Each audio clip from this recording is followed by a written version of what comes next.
Vous écoutez Lynx FM 91.00, précisément l'émission EU de Lynx. Avec nous dans cette émission, Dr Ousmane Kaba. Il est le président du parti PADES Aboubakra. Alors, certaines formations politiques sont dans une situation très peu confortable à l'Assemblée nationale. En quittant leur siège, ils risquent de donner la chance à des suppléants qui ont déjà migré vers d'autres formations politiques d'occuper leur place. Est-ce que ce point de vue n'est pas aussi à prendre en compte? Non, je pense que et le suppléant et le député sont dans le même parti. Donc si le parti prend une position, je pense que tout le monde va suivre cela. Par contre, il y a des réserves beaucoup plus sérieuses parce que dans les discussions, on m'a dit vous créez un vide institutionnel. Et quand c'est le cas, le président de la République peut gérer par ordonnance, puisqu'il n'y a pas de Parlement. Je suis d'accord. Mais simplement, la pression sera telle que le président de la République est obligé, quand il y a un vide institutionnel, de combler très vite le vide. Par contre, si on va à l'Assemblée nationale, on continue de siéger sur un simple décret du président de la République. Je rappelle que c'est le peuple qui envoie les députés et que la députation n'est pas liée à un décret du président de la République. Donc, légalement, peut-être il doit le faire, mais légitimement, il n'a pas le pouvoir de nommer des députés.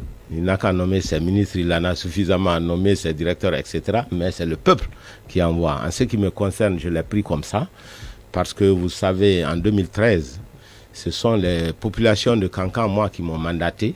La première liste du RPG Arc-en-Ciel a été rejetée par la base à Kankan. Il y a eu 24 villages du Baté qui se sont réunis et qui ont dit ces gens que le RPG Arc-en-Ciel a coopté ne peuvent pas représenter la région. Donc le chef de l'État a dit ok, allez-y discuter. C'est sur ces bases que moi j'ai été proposé par les populations de Kankan. Et d'ailleurs l'appareil du RPG Arc-en-Ciel était contre.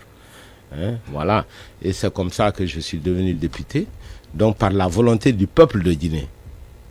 Et je n'entends pas prolonger mon mandat par la volonté d'un homme, fut-il le président de la République, puisque c'est le peuple qui est souverain. Voilà. Donc vos militants partagent ce point de vue, sont en adhésion, ils ont adhéré à ça? Absolument. Vous savez qu'au PADES, il n'y a pas de décision unilatérale. Nous avons fait une grande réunion, nous avons discuté avec les militants. Et nous sommes tombés d'accord pour dire ceci.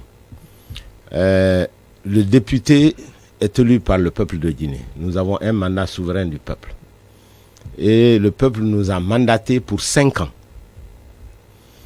Et c'était prévisible, c'était connu. Donc s'il y a une crise, moi je dirais que c'est une crise préparée. Parce qu'il n'y a aucune raison objective que la Guinée n'arrive pas toujours à faire des élections à des dates constitutionnelles. Il n'y a pas la foudre. Le pays n'est pas en guerre, pas un pays arrêté. Le pays est en marche. En marche. Alors, les gens parlent comme si c'était un hasard, la date du 13 janvier. Mais pourquoi on n'est pas préparé? Qui sont les responsables des élections en Guinée? C'est la CENI et c'est le gouvernement. La CENI soumet un chronogramme, le gouvernement finance.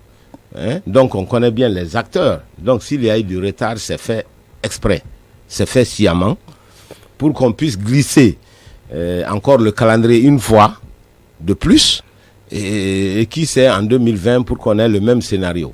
Alors, voilà. Donc aujourd'hui, moi je dis que la politique ce n'est pas seulement que de la manipulation. Nous devons avoir le courage.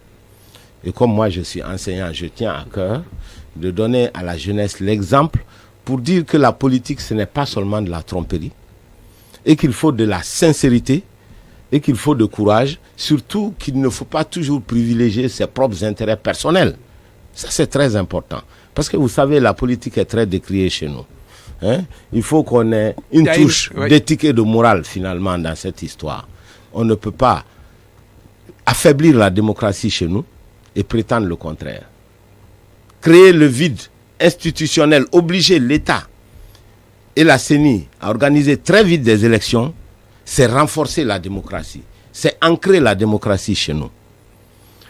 Aller dans cette assemblée par la volonté d'un décret, c'est affaiblir les institutions, c'est trahir la démocratie en Guinée et en même temps, c'est rentrer dans le complot contre le peuple de Guinée. Voilà comment je vois cette initiative. Alors, vous avez dit tout à l'heure qu'au PADES, c'est les échanges. Il faut vraiment un compromis avant de prendre une décision. Quel conseil avez-vous à donner à vos pairs députés aujourd'hui qui ont apparemment une patate chaude, parce que moi, je vois sur les réseaux sociaux des militants, des communicants qui n'approuvent pas réellement cette décision, demandent à leurs députés de ne pas siéger. Quel message, quel conseil avez-vous à donner? Écoutez, moi je ne veux pas être prétentieux. Ce n'est pas à moi de dicter ce que les autres partis doivent faire. Je l'ai toujours dit, on ne peut pas changer un pays aussi facilement. On ne peut pas imposer sa volonté aux autres. Mais ce que nous pouvons faire, c'est imposer notre volonté à nous-mêmes. Donc, en tant que député, moi je prends la décision. En tant que président du PADES, je discute avec mes militants, je prends une décision que je juge responsable. Et je l'assume. Avant tout le monde, je suis sorti, je dis non, moi je ne suis pas d'accord. Voilà la voie qui est à suivre. Maintenant, les autres partis, je crois que ces partis sont en discussion, notamment l'UFDG et l'UFR. Il y a des personnes de bonne qualité dans tous ces partis. Il y a des patriotes dans tous ces partis.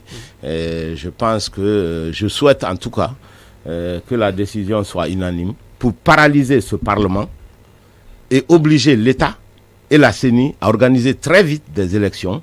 Et la Cour constitutionnelle devrait assortir toute autorisation d'un délai, comme ça a été fait au Gabon. La Cour constitutionnelle au Gabon a dit d'accord, vous avez des arguments, ok, mais on vous donne 3 mois.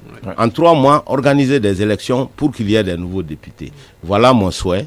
Et je pense que c'est notre rôle de montrer aussi l'exemple à la jeunesse pour dire que tout n'est pas pourri en politique. Alors, le RPG arc-en-ciel, certains ont salué, mais honorable Damaro Camara qui a déclaré qu'il va siéger, mais qu'il renonce carrément à ses primes, à toute prime et indemnité à l'Assemblée nationale.